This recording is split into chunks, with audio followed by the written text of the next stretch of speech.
точно пред 15 години. Мајка и керка се фрлија под воз затоа што извршителите им го одземаа станот. За некого само новинарски извештај во Весник. За Иванов причина да дојде на денешниот протест Стоп за грабеж и по повеќе од една деценија откако го трогнала веста да бара правична држава. Не ги познавам, нити тогаш, нити сега, но длабоко ме погоди за нив. Тоа е трагедија и жално. Невидена трагедија. Трагедија и жално. Ама Господјо, тоа е затоа што за нив знаеме, тоест јас ве потсетив, а стотици кои не ги знаеме, кои умреа од инфаркт, од излив на мозокот, од стрес, од нервози, тие не ги знаеме. Денеска точно напладне пред Министерството за правда се собраа луѓе од Сдруженијето Стоп за грабеж. Протестот започна во 12 часот и 5 минути. Символика на времето е дека веќе е предоцна за промени, но промени мора да има.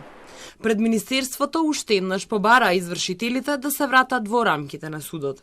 На тој начин велат судењата и судските процеси ќе бидат поправични и правдата ќе биде задоволена.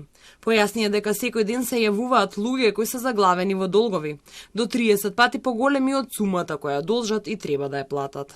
Еден феномен кој сега го забележувам, бидејќи тарифникот на извршителите е намален, тие се влегуваат и во лихварски односи со приватни лица, со физички лица, па прават лихварски односи, облигации кои се ненормални, нездрави, кои влегуваат во аспектот на кривичниот законник.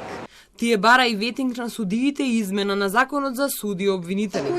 Горан Новаковски од Сдруженијето пак изјави дека пријавил 213 суди.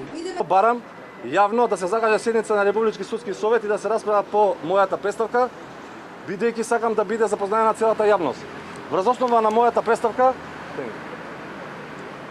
поднесовме иницијатива за измена на законот за суди и обвинители до Адвокатска комора и до Министерство за правда. До ваквиот револ дојде откако по 4-месечна пауза поради короната. Извршителите повторно се вратија на работа и ќе извршуваат од сите граѓани и фирми кои биле блокирани пред 1 април. Конвојот автомобили со пароли од Министерството за правда продолжи кон собрание, а крајна дестинација на маршот беа судовите.